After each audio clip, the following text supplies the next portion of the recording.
When I had the opportunity to serve as a chaplain intern, I didn't realize the seriousness of that ministry and that particular job. I was assigned to be at a nursing home, and we had to rotate being on call at one of the large Catholic hospitals here in the city. And the first two times when I knew, especially the first time, when I knew it was serious, is when I was on call for the weekend. Because you had your quarters in there. It was like a nice room, like a little small studio apartment. You get to sit in there, relax, lay back, and you had the pager. And if you get paged or so, you need to call, find out what the nurses want or where they need you to go. And my first call, when I'm on call for that weekend, we need you upstairs. There's a man dying. He's got about 20 minutes left to live, and the family needs your prayer. And I go up there. Room is dark. It's probably 10 plus people in there. Now, I'm scared to death, nervous. I haven't experienced anything like this before. I had some small experiences in the ministry. Nothing like this. This is new. I go in there, and family's crying, everyone's in there, and the guy is in the bed, and he's just moaning, and oh. And I'm like, oh gosh. And I have to be the comforter for that moment. And that was when I knew. I said, this job is serious. This is some serious business here. And I tell that story because I don't know if any of you heard about it, but this chaplain has been sentenced to 7 years in prison. Theodore Highhouse is his name.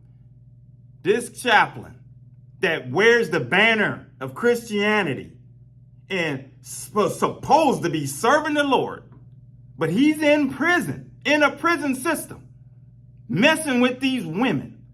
They call it, it was a name that they call it because others have been or on their way to prison as well there, the rape house or something like that is what it's called because of all of the activity against the female prisoners there.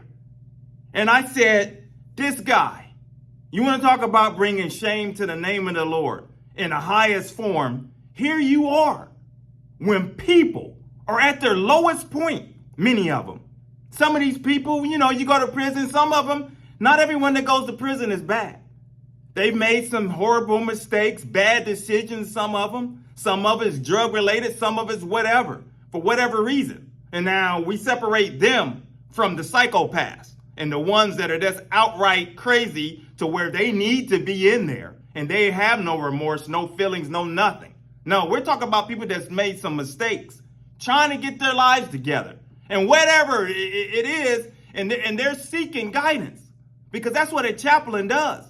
A chaplain is there you're not there to preach. Now, you do service as a chaplain, that you'll do chapel service. You have to be there kind of like a counsel in a way if they request you. You're more so a listener and things, but you're not there to preach. Come in and preach. You're just more so a comforter, an exhorter. You're to show mercy. And then if they want to have that spiritual conversation, then you allow them to lead and then you go forward with it. That's how you are to perform as a chaplain. You're not to go in there Bible bashing and doing all of these things. But you're taught. When I had to do my semester of chaplain internship, it's 400 hours of clinical hours. Now, to be an actual chaplain, the training's extensive. You need 1,600 clinical hours on top of a Master's of Divinity with a minimum of 75 hours of graduate hours. So it's very expensive. You're right you're right up there below, nurse practitioners, doctors. You're right under there with the training that you get. And then on top of it, you have to have a lot of endorsements that come to validate your character and a whole lot of things that you've been called to the ministry. It's serious business.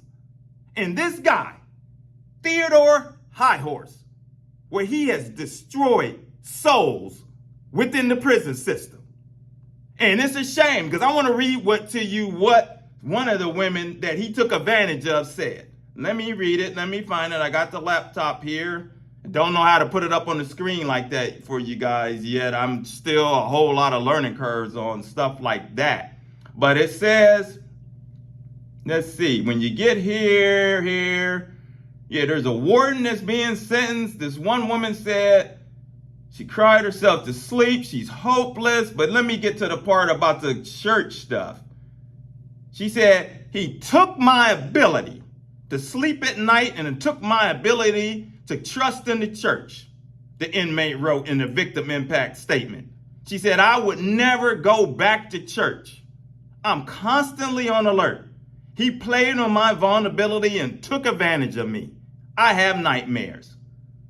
And this guy here, he went in, and there's another woman that talked about how it's destroyed her faith in church, and she don't want anything to do with the church anymore, and things like that. Here he was.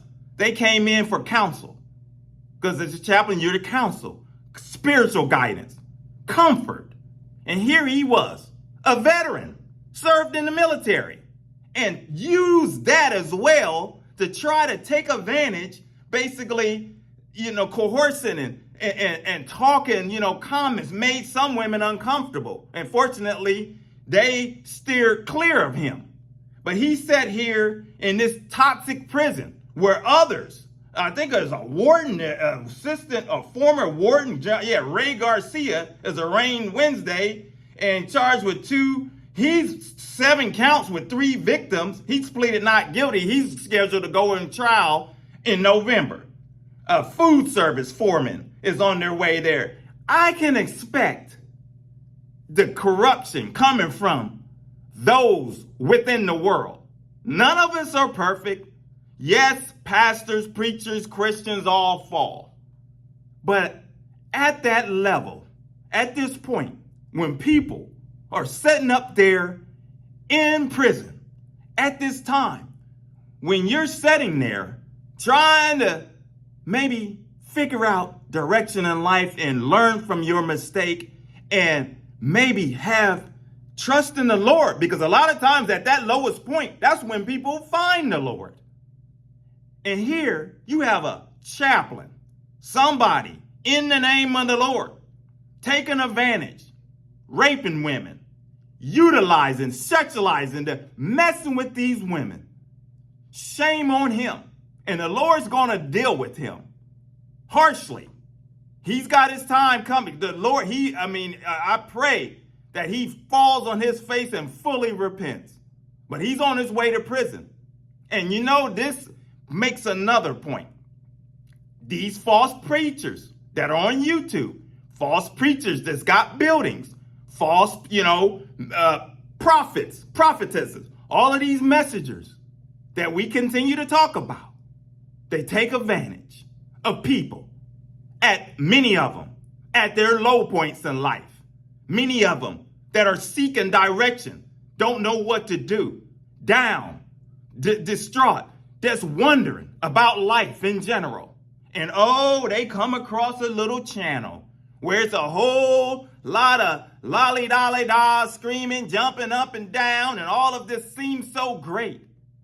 And they want to be a part of it, not knowing that this person is a wolf in sheep's clothing, not knowing that this person is going to lure you in and suck you in and begin to bleed you dry spiritually.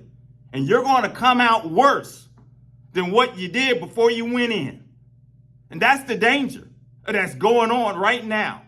And that's what we do on this channel. This is why we continue to warn. I continue to talk about it. Nothing burns me up more than people that sit there and people at their lowest points in life, that people take advantage of that. That burns me up more than ever. There was a time I remember one of my pastors when we was in training for things, and he always talked about be careful, never be, you have to talk or counsel with someone. You always have have another person there. Or if you can't, leave the door open. All of these things to protect yourself. And I remember going to the young juvenile facility. There was I would go and speak with juveniles and things, and juvenile jail system. It's all female. Had to go into one time. And I go there. Here I am, this young guy, and they're flirting and trying to slip me their phone numbers so that I could call them and all of these little things. But in my mind, fortunately, the devil, he's going to play with you like that. Whatever level you're on, it doesn't matter. You always have to be careful that the devil's going to try to sift you like wheat. But, you have to take ministry serious because it's serious business. And some people have no business being part of the ministry because they weren't called. And some people have no part. They're not ready yet. They're not ready to be where they are in the ministry and place in life yet. They're going to be there at some point, but many of them need to sit down, sit under some good leadership, sit under some elders so that they can learn and grow. Some of them need to actually get schooling. There's a lot of these people on here, they are against schooling, any type of education. Oh, they want to bash education, any type of theological education. But yet, because they think they know everything. There's nothing wrong with learning theological education. Education is a good thing. My people perish for a lack of knowledge. That's what Scripture tells us. It's okay to learn theology, learn sound doctrine. And that's the problem with many of these people. They just pick the Bible up and run with it. And just whatever, throw out the Greek, throw out the Hebrew, throw out the historical context of what was going on in that particular time period. Why was it said in that time period? Why were they doing what they did in that time period? Just disregard it all and just take and look at it, boom, and just take it for what it means right there at that particular moment and try to take it and twist it and move it to their narrative. That's what they do. But that's not what it's about. You need to get into the scriptures and search. You need a concordance. You need to be able to understand, what is that word saying? What's the meaning of that word? For this particular word, for that time, what was going on? Because some of the words have several meanings. And you can't just look at it and just try to say, well, that's it right there. That's all, I'm going to go with that. Just like we have one that, there's some one that many of you may have heard him. He's always arguing, said, well, the word Trinity is not in the Bible. It doesn't say anything about that. The word Trinity is not in the Bible. Okay, but we know that the Trinity exists. Does that mean there's certain things, a whole lot of things are not in the Bible? But this is the silliness of the uneducation that is going on within the Christian realm. And these people are dangerous, just like this chaplain that I hope, well, he's got to register as a sex offender. It's over for him. Now he can go independent when he get out. I mean, a lot of times these predators and a lot of these people, it's going to take divine intervention because, any type, especially I believe these child predators, any type of person like that, they are very hard to rehabilitate. Very hard. It's a bad sickness. And it will take divine intervention for him to be healed. But, we'll continue to call out anything that is silly, anything that goes against God's people that are twisting scriptures, people that are shaming the name of the Lord, bringing shame. We talk about issues the church run away from, expose Satan and his devices, punch him right in between the chops. My name is Maurice Braxton. Evangelism for God is the channel. If you're new, consider subscribing, hit like, coming along for the journey, because we're going to continue to march on and give God the glory. So until the next video, my friends, take care. God bless.